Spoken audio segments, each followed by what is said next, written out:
அந்த ஒரு காலகட்டம் எனக்கு படங்கள்லாம் சரியா ஓடல, எனக்கும் படங்களே இல்லை. அது ஒரு படம் தான் நடிச்சிட்டு இருக்கிறேன்.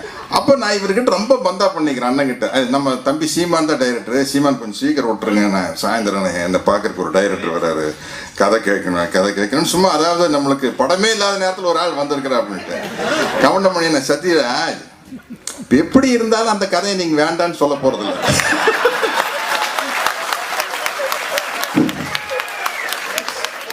ஏன்னா நம்மளுக்கு கண்ணு கட்டின தூரத்துக்கு வேற எவனும் வரல.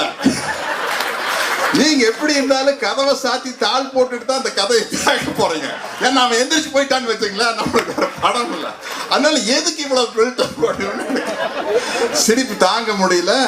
சிரிச்சிட்டே இருக்கல. அசிஸ்டன்ட் டைரக்டர் வந்து ஷார்ட் ரெடி அப்படின்னாரு. வர முடியாது போப்பா அப்படின்னாரு.